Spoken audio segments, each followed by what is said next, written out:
impermeabilização de laje exposta. Vale a pena ou não vale a pena fazer aquela impermeabilização daquela laje que está exposta, está sem um telhado? No vídeo de hoje você terá a opinião de um arquiteto, Ed Vieira Arquiteto, aqui para conversar com você um pouco mais sobre este assunto. Eu vou fazer 3 considerações para você, que são 3 considerações simples sobre impermeabilização de laje exposta. Eu já tenho muitos vídeos aqui no canal, playlists completas sobre o assunto laje, e este vídeo vem para complementar este assunto de impermeabilização. Muitas pessoas falam assim: vale a pena você colocar um telhado? Não vou deixar a minha laje exposta. Mas há projetos que necessitam de uma laje exposta, daquela laje que não tem telhado. E para isso nós vamos fazer 3 considerações aqui que são importantes você considerar na hora de você pensar na sua laje sem cobertura. A primeira consideração que eu vou fazer, que é direto ao ponto, é sobre a dilatação. O que é a dilatação? É aquela movimentação da laje devido ao aquecimento. Como funciona isso, Ed? O que acontece para a minha laje aquecer? Ela se movimenta? Sim, a sua laje se movimenta. A laje ela é uma placa.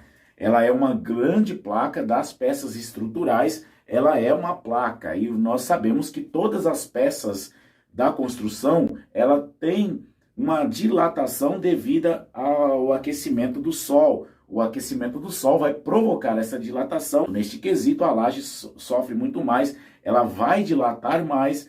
Nós temos também a questão de que o concreto ele não é um material impermeável, ele é permeável. Acrescentando a este quesito da dilatação, vai ter microfissuras e essas microfissuras vai penetrar a água. Então este é o primeiro ponto que você precisa considerar. Por que nós consideramos este aspecto da dilatação e da movimentação da sua laje? Porque a impermeabilização, ela serve para tampar estas microfissuras e ela serve para fechar ali os poros do concreto. Este aspecto vai nos levar ao segundo ponto, à segunda consideração. Por quê? Se você tem poros e você tem microfissuras naquela laje, isso significa que a água vai entrar por estes poros e a água vai entrar pelas microfissuras e assim vai passar para a parte de baixo. Mesmo que não pingue, mas fica aquela umidade que vai prejudicar a armadura da laje, que vai prejudicar a armadura aí da sua construção e vai prejudicar também o acabamento, o revestimento, a pintura daquela laje, daquele imóvel. Por isso nós devemos considerar o seguinte: como que nós fazemos para evitar essas fissuras e para tirar essas fissuras e para tirar esses poros, fechar esses poros? Nós aplicamos uma camada de um produto impermeabilizante. Então nós vamos para a segunda consideração, que são os desníveis. Nós temos que analisar os desníveis dessa laje, porque de nada vai adiantar a gente fazer uma impermeabilização perfeita e deixar a água acumulada sobre aquela laje, porque uma hora esta água vai encontrar alguma microfissura, algum local e vai passar para a parte de baixo daquele concreto, vai infiltrar no concreto. Então o que nós devemos fazer? No primeiro ponto nós observamos e consideramos que a laje tem dilatação. Então nós temos que nos preocupar com esta movimentação e você vai entender quando nós falarmos da terceira consideração o porquê que nós temos que levar em conta a dilatação.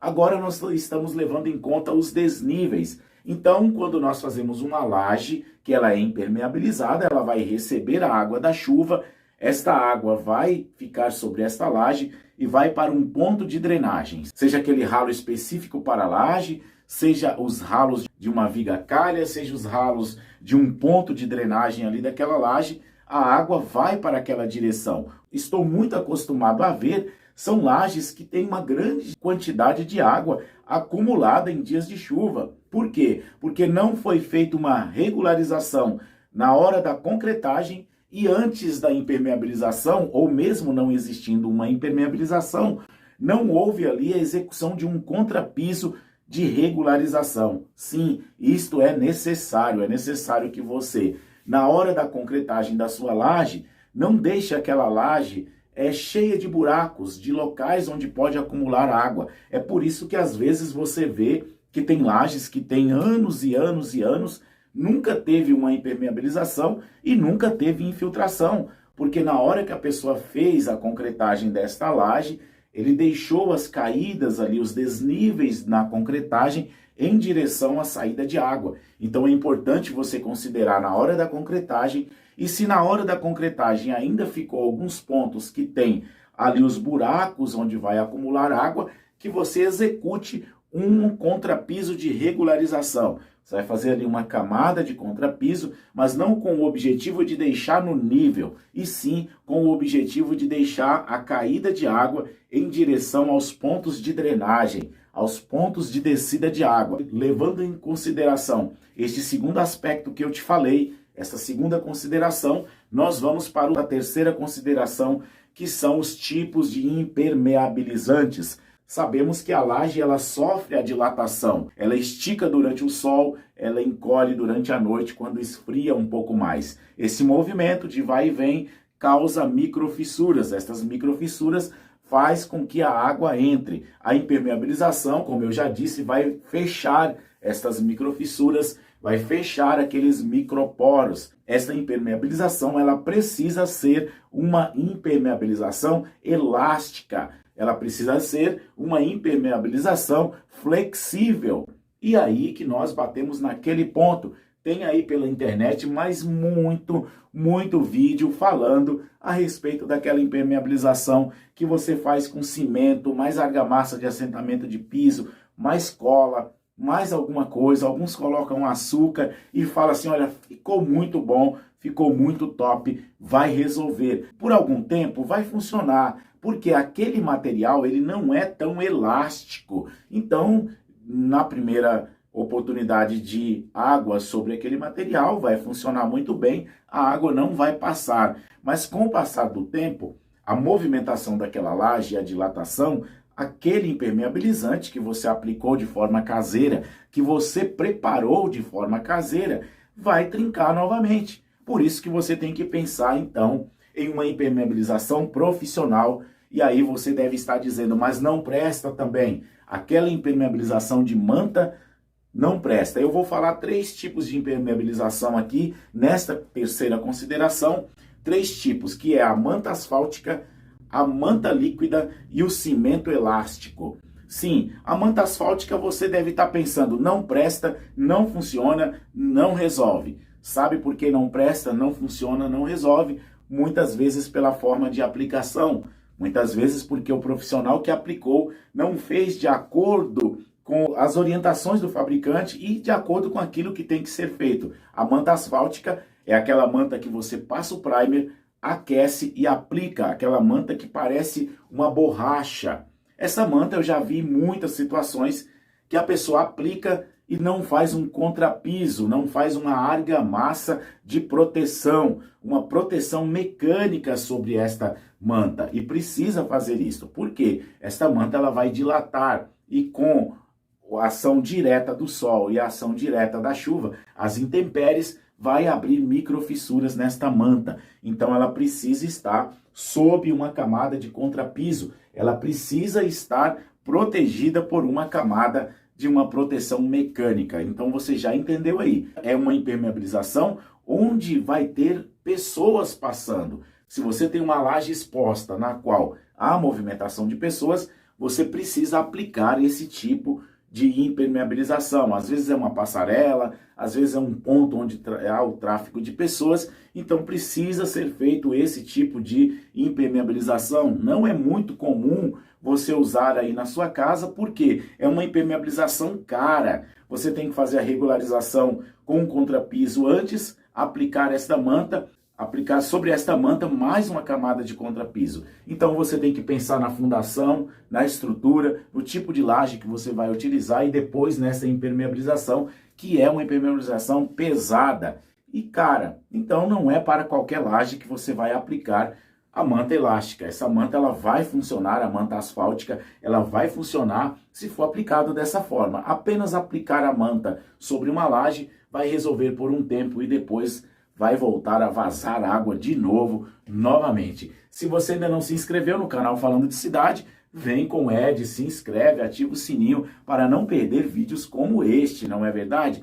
E continuamos falando aqui da manta líquida. Aí sim, muitas pessoas falam, não presta mesmo. E outras vão dizer, presta. Sim, tem que ser aplicado da forma correta. A manta líquida ela é uma emulsão acrílica, ou seja, o acrílico ele se torna um plástico. Então, de certa forma, vai resolver, vai funcionar aí na sua casa se você fizer a aplicação correta. Como é a aplicação correta? Da mesma maneira que eu falei lá na consideração de número 2. Você tem que ter uma concretagem regularizada, você tem que ter um contrapiso de regularização com os desníveis de água para a saída de água, para que não ocorra o acúmulo de água sobre esta laje. E assim, se você aplicar a manta líquida, aliás, que é uma manta acrílica, vai funcionar, porque a água vai bater, aqueles poros, aquelas microfissuras estarão fechadas e a água vai escorrer. Também dou uma recomendação aqui muito importante. Esse tipo de manta líquida não é para locais onde há circulação de pessoas. Há até algumas situações de alguns tipos de mantas líquidas que ao você tocar nesta manta, você pisar, você sente que ela fica meio grudando em dias ensolarados, em dias quentes. Então é importante você considerar este aspecto aí da manta líquida. E o terceiro tipo de impermeabilizante é o cimento elástico. Geralmente é um bicomponente, uma mistura de cimento mais uma resina acrílica. Vem esses dois componentes, você mistura e passa sobre a laje. A grande vantagem deste tipo de cimento elástico, nas oportunidades que eu utilizei, é a possibilidade de você aplicar este impermeabilizante e sobre ele aplicar ali um revestimento, um piso cerâmico, um piso em porcelanato. Então esta é uma das grandes vantagens, você ganha um certo tempo fazendo esse tipo de serviço, aplicando esse tipo de material. Então é a forma que eu recomendo, é a forma que eu trabalho nessas 3 considerações do vídeo de hoje, que eu falei sobre impermeabilização de laje exposta. Vale ou não vale a pena? Vem com o Ed, falando de cidade.